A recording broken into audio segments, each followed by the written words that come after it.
ಬೆಳಗ್ಗೆ 6 ಗಂಟೆಗೆ ಎದ್ದು ಸ್ನಾನ ಮುಗಿಸಿ ಒದ್ದೆ ಕೂದಲಿಗೆ ಕಟ್ಟಿದ್ದ ಟವೆಲನ್ನು ಸಹ ಬಿಚ್ಚದೆ ಸೀರೆಯುಟ್ಟು ಬಾಗಿಲ ಬಳಿ ಕೂತು ರಂಗೋಲಿ ಹಾಕುತ್ತಿದ್ದೆ.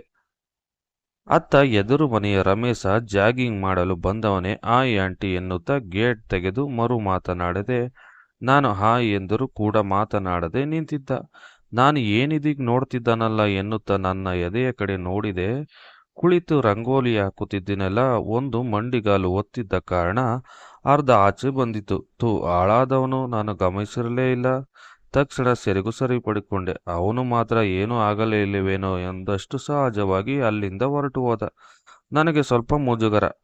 ಮನೆ ಒಳಗೆ ಬಂದುಬಿಟ್ಟೆ. ಕಾಪಿ ಮಾಡಿಕೊಂಡು ತನ್ನ ಪತಿರಾಯನನ್ನು ಎಬ್ಬಿಸಲು ಹೋದೆ. ಅವನು ಗುಂಡಾಡಿ ಗುಂಡ, ಅಂಡೆಯಂತಹ ಹೊಟ್ಟೆ ಬಿಟ್ಕೊಂಡು ಗೊರಕೆ ಹೊಡೆಯುತ್ತಿದ್ದ.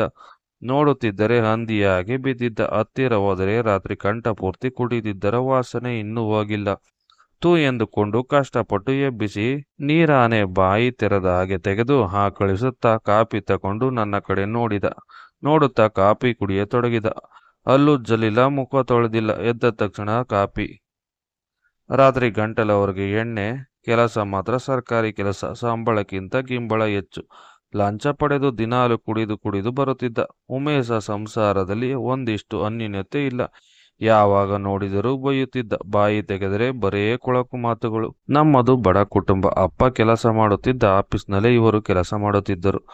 ವಯಸ್ಸು 30 ಹೆಣ್ಣು ಸಿಕ್ಕಿರಲಿಲ್ಲ. ಹಾಗಾಗಿ ಅದೇ ಆಫೀಸಿನ CON ಆದ ನಮ್ಮ ಅಪ್ಪನನ್ನು ಪುಸಲಾಯಿಸಿ ಒಪ್ಪಿಸಿ ಮದುವೆ ಮಾಡಿಕೊಂಡಿದ್ದರು. ಅತ್ತೆ ಮಾವ ಊರಲ್ಲಿದ್ದರೆ ನಾನು ಮತ್ತು ನನ್ನ ಗಂಡ ಇಲ್ಲಿ ಬೆಂಗಳೂರಿನಲ್ಲಿ ಇದ್ದೆವು. ಸರ್ಕಾರಿ ಮನೆ ಇತ್ತು.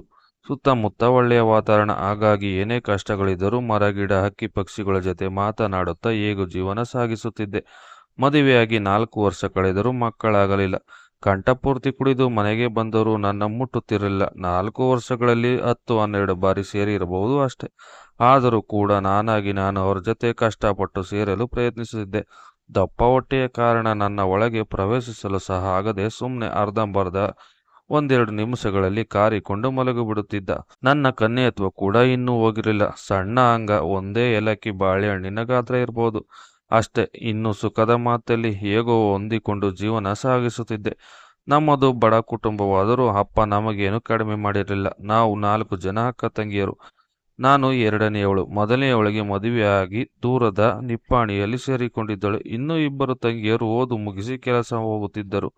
3ನೇಯವಳಿಗೂ ಮದುವೆ ನಿಶ್ಚಯವಾಗಿತ್ತು. ಇದು ನನ್ನ ಜೀವನದ ಕತೆ. ಆದರೆ ಅವನು ನನ್ನ ಬದುಕಿನಲ್ಲಿ ಅನಿರೀಕ್ಷಿತವಾಗಿ ಬಂದಿದ್ದ. ನಾನು ಬಯಸದೆ ಬಂದ ಅವನು ನನ್ನನ್ನು ಅನುಭವಿಸಿ ಹಿಂಡೆಪ್ಪೆ ಮಾಡಿ ಚಮ್ಮರಿಸಿ ತಲುಪಿಸಿ ಮರೆಯಾಗದ ಸ್ವರ್ಗ ಸುಖ ನೀಡಿದ್ದ. ಜೀವನದಲ್ಲಿ ಆ ರೀತಿಯ ಒಂದು ಸುಖ ಅನುಭವಿಸುತ್ತೇನೆಂದು ಎಂದೆಂದು ನಾನು ಭಾವಿಸಿರಲಿಲ್ಲ. ಆದರೆ ಅದೊಂದು ಘಟನೆ ನನ್ನ ಹೆಣ್ತನವನ್ನು ಪಾವನ ಮಾಡಿತ್ತು. ಎಲೆಕ್ಷನ್ ಡ್ಯೂಟಿ ಎಂದು ಉಮೇಶ್ ತುಮಕೂರಿಗೆ ಹೊರಟಿದ್ದರು. 2 ದಿನ ಮುಂಚಿತವಾಗಿ ಹೋಗಬೇಕೆಂದು ಹೊರಟು ನಿಂತರು. ನನಗೆ ಒಬ್ಬಳೇ ಭಯ ಆಗತೊಡಗಿತು. ಆದರೂ ವಿಧಿ ಇಲ್ಲ, ಹೋಗಲೇಬೇಕು. ಏನು ಮಾಡಲಿ ಎಂದು ಯೋಚಿಸುತ್ತಿರುವಾಗಲೇ ಉಮೇಶ್ ಹೊರಟೇ ಬಿಟ್ಟರು. ಅವತ್ತು ಬೆಳಗ್ಗೆ ಅವರು ಹೋದ ನಂತರ ನಾನು ಎಂದಿನಂತೆ ಮನೆ ಕೆಲಸ ಮಾಡಿ ಮುಗಿಸಿ ಮಧ್ಯಾಹ್ನ ನಿದ್ರಿಸಿ ಎದ್ದು ಸಂಜೆ ಸ್ವಲ್ಪ ಫ್ರೆಶ್ ಆಗಿ ಕಾಫಿ ಕುಡಿಯುತ್ತಾ ಕುಳಿತಿದ್ದೆ. ಟಿವಿ ನೋಡುತ್ತಿದ್ದೆ. ಅತ್ತ ಇತ್ತಲ ಕಡೆ ಏನೋ ಶಬ್ದವಾಗಿ ಅನಿಸಿ ನೋಡೋಣ ಎಂದು ಬಯದೆ. ಸರಿಯಾಗಿ 6-7 ಅಡಿ ಉದ್ದ ಇರುವ ಒಂದು ದಪ್ಪನೆಯ ಹಾವು ಮನೆಯೊಳಗೆ ಹರಿದು ಬರುತ್ತಿತ್ತು.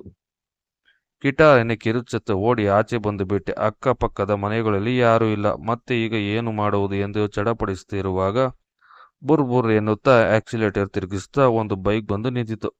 ಅವನ ಎದುರು ಮನೆಯ ರಮೇಶ್. ಓಡಿ ಹೋಗಿ ಹೇಳಿದೆ, ಅಯ್ಯೋ ಅಷ್ಟೇ ತಾನೇ ಆಂಟಿ, ಇರಿ ಬಂದೆ ಎನ್ನುತ್ತಾ ಒಂದು ಉದ್ದನೆಯ ಕೋಲನ್ನು ತೆಗೆದುಕೊಂಡು ಜೊತೆಗೊಂದು ಪ್ಲಾಸ್ಟಿಕ್ ಚೀಲವನ್ನು ಹಿಡಿದುಕೊಂಡು ಮನೆಯೊಳಗೆ ಬಂದ. ನಾನು ಒಳಗೆ ಹೋಗಲು ಹೆದರುತ್ತಿದ್ದೆ. ಆದರೆ ಅವನು ಒಂದಿಷ್ಟು ಹೆದರದೆ ಸೀದಾ ಮನೆಯೊಳಗೆ ನುಗ್ಗಿ ಇತ್ತಲ ಕಡೆ ನೋಡಿದ. ಅಲ್ಲಿ ಸೇರಿಸಿಟ್ಟಿದ್ದ ಹಳೆ ಬಟ್ಟೆಗಳ ನಡುವೆ ಹಾವು ಸೇರಿಕೊಂಡಿತ್ತು. ಸೀದಾ ಅಲ್ಲಿಗೆ ಹೋದ. ರಮೇಶ್ ಒಂದೊಂದೇ ಬಟ್ಟೆಗಳನ್ನು ತೆಗೆಯುತ್ತಾ ಅದರಲ್ಲಿ ನಾ ಬಳಸುತ್ತಿದ್ದ ಬಟ್ಟೆಗಳು, ಪೆಟಿಕೋಟ್ ಎಲ್ಲ ಸೇರಿಕೊಂಡಿತ್ತು. ಅವನು ಒಂದರ ನಂತರ ಒಂದರಂತೆ ಸರಿಸುತ್ತಾ ಒಂದು ತೆಗೆದ. ತಕ್ಷಣವೇ ಬುಸ್ಸೆನ್ನುತ್ತಾ ಎಡೆ ಎತ್ತಿ ನಿಂತಿತು ನಾಗರಾವು. ತನ್ನ ಕೋಲನ್ನು ಸರಿಸಿ ನಿಧಾನವಾಗಿ ಮೋಡಿ ಹಾಡುತ್ತಾ ಹಾವನ್ನು ಪ್ಲಾಸ್ಟಿಕ್ ಚೀಲದೊಳಗೆ ನುಗ್ಗಿಸಿದ. ರಮೇಶ್ ಅತಿ ಹೆಚ್ಚು ಗಲಾಟೆ ಮಾಡದೆ ಹಾವು ಕೂಡ ಒಳಗೆ ಹೋಯಿತು. ಹಾವು ಚೀಲದ ಒಳಗೆ ಹೋದ ನಂತರ ನನಗೆ ಸ್ವಲ್ಪ ಸಮಾಧಾನವಾಯಿತು. ಅದನ್ನು ಗಟ್ಟಿಯಾಗಿ ಕಟ್ಟಿ ತೆಗೆದುಕೊಂಡು ಹೊರಟು ರಮೇಶ್ ಸ್ವಲ್ಪ ನಿರಾಳಳಾಗಿ ಮನೆಯ ಒಳಗೆ ಬಂದು ಅವನು ತೆಗೆದು ಹಾಕಿದ್ದ ಬಟ್ಟೆಗಳನ್ನೆಲ್ಲ ಮತ್ತೆ ಬುಟ್ಟಿಯೊಳಗೆ ಹಾಕುತ್ತಿದ್ದೆ. ನನ್ನ ಕಾಚ ಅದರಲ್ಲಿನ ಕಲೆ ಎಲ್ಲ ನೋಡಿ ರಮೇಶ್ ಇದನ್ನು ಏನನ್ನು ಕೊಂಡೋ ಎನ್ನುತ್ತಾ ನಾಚಿಕೆಯಿಂದಲೇ ಎಲ್ಲ ತೆಗೆದು ಹಾಕಿದೆ. ನಂತರ ಮನೆಯೆಲ್ಲ ಸ್ವಚ್ಛಗೊಳಿಸಿ ಹಾಲಿಗೆ ಬಂದಾಗ ಅಲ್ಲಿ ಒಂದು ಪರ್ಸ್ ಬಿದ್ದಿತ್ತು. ಯಾರದಿದು ಪರ್ಸ್ ಎಂದು ನೋಡಿದರೆ ಅದು ರಮೇಶನದು. ಅಯ್ಯೋ, ಇಲ್ಲೇ ಬೀಳಿಸಿಕೊಂಡಿದ್ದನಲ್ಲ, ಸರಿ ಮತ್ತೆ ಬಂದರೆ ಕೊಟ್ಟರಾಯಿತು ಎನ್ನುತ್ತಾ ಎತ್ತಿ ಇಟ್ಟೆ. ಆಗ ಸಮಯ ಸಂಜೆ 6 ರಾತ್ರಿ ಅಡಿಗೆ ಮಾಡೋಣವೆಂದು ಹೋದೆ. ಬೆಳಗಿನ ತಿಂಡಿ ಹಾಗೆ ಉಳಿದಿತ್ತು, ಅದನ್ನೇ ಸರಿ ಮಾಡಿದರಾಯಿತು ಎಂದುಕೊಂಡು ಹಾಲ್ಗೆ ಬಂದು ಟಿವಿ ನೋಡುತ್ತಾ ಕುಳಿತಿದ್ದೆ. Calling bell ಶಬ್ದವಾಯಿತು. ಓ, ರಮೇಶನೇ ಬಂದಿರಬೇಕು ಎಂದುಕೊಂಡು ನೋಡಿದರೆ ಅವನೇ ನಿಂತಿದ್ದ.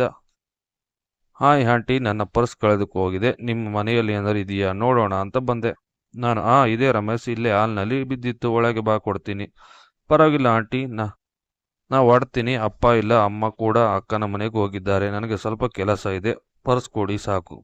ಅರೆ, ಇಷ್ಟು ದೊಡ್ಡ ಉಪಕಾರ ಮಾಡಿದ್ದೀಯಾ ಮಾರಾಯ, ಬಾ ಒಳಗೆ ಒಂದು ಕಾಪಿ ಆದರೂ ಕುಡಿದು ಹೋಗು. ಅಯ್ಯೋ, ಅದೆಲ್ಲ ಬೇಡ ಆಂಟಿ.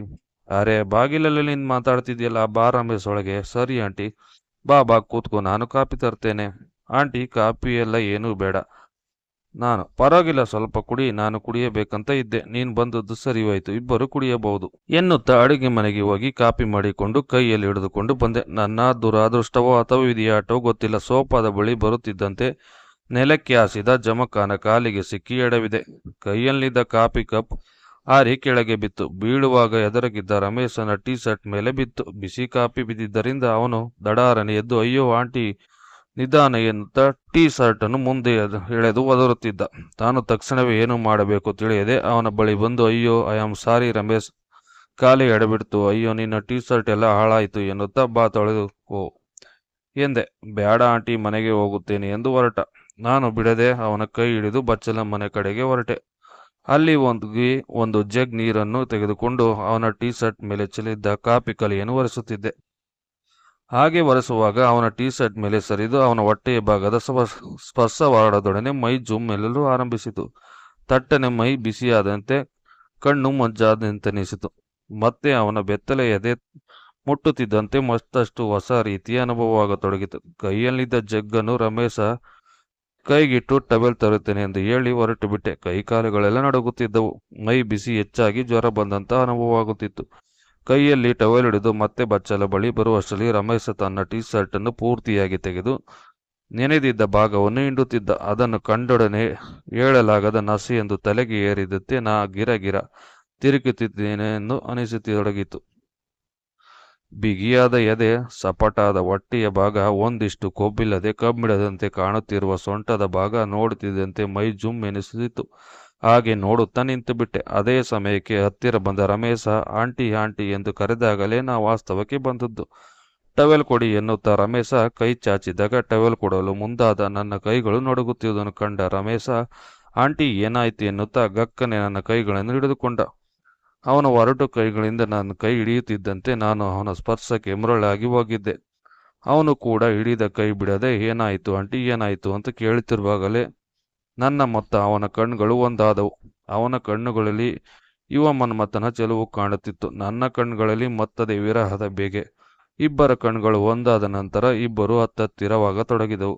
ಇಬ್ಬರ ನಡುವೆ ಮಾತಿಲ್ಲ. ಅವನು ನನ್ನ ನೋಡುತ್ತಿದ್ದ. ಸೀದ ನನ್ನ ತುಟಿಗಳ ಹತ್ತಿರ ಬಂದು ಅವನ ಬಿಸಿ ಉಸಿರು ಸೋಕಿದ ಕೂಡಲೇ ನಾನು ಕಣ್ಣು ಮುಚ್ಚಿ ನನಗರಿವಿಲ್ಲದಂತೆ ಇಮ್ಮಡಿ ಎತ್ತಿ ನಿಂತೆ. ನಾನು ಎರಡೂ ಕಪಾಲಗಳನ್ನು ಹಿಡಿದು ರಮೇಶ ನಿಧಾನವಾಗಿ ನನ್ನ ತುಟಿಗಳ ಬಳಿ ಬಂದು ಅವನ ತುಟಿ ಸೇರಿಸಿದ. ಇಬ್ಬರ ತುಟಿಗಳು ಒಂದಾದವು. ನಾನು ಅವನಿಗೆ ವಶವಾಗಿದ್ದೆ. ಇಬ್ಬರ ತುಟಿಗಳು ಬೆಸೆದುಕೊಂಡವು. ಇಬ್ಬರು ಸೇರಿ ಚುಂಬನದ ಸವಿಯಲಾರಂಭಿಸಿದವು. ಸುಮಾರು 5-6 ನಿಮಿಷ ಇಬ್ಬರ ತುಟಿಗಳ ಆಟ ಆರಂಭ ಸಾಗಿತ್ತು. ಅದ್ಯಾವಾಗಲೂ ನನಗರಿವಿಲ್ಲದಂತೆ ನನ್ನ ಸೀರೆಯ ಸೆರಗು ಜಾರಿತ್ತು. ನಾಚಿಕೆಯಿಂದ ನನ್ನ ಕಣ್ಣುಗಳು ಹೊಳೆಯುತ್ತಿದ್ದವು. ಉಸಿರಿನ ವೇಗತೆ ತುಂಬಿದ ಕಲಸಗಳು ಕೆಳಗೆ ಏರಿಳಿಯುತ್ತಿದ್ದವು. ಹೀಗೆ ಅವನ ನನ್ನ ನಡುವೆ ಆಗಬಾರದ್ದು ಅನಾಹುತ ಆಯಿತು. ಅವನು ನನ್ನ ಹಾಲು ಕುಡಿದು ಪಂಚಾಮೃತ ಸವಿದು ಅವನ ಮೊಸರನ್ನು ನನ್ನ ಹೊಲದಲ್ಲಿ ಬಿಟ್ಟು ಹೋದ. ಹೀಗೆ ನಾವು ತುಂಬ ದಿನದಿಂದ ಇಬ್ಬರು ಸೇರಿ ಆಟ ಆಡುತ್ತಿದ್ದೇವೆ.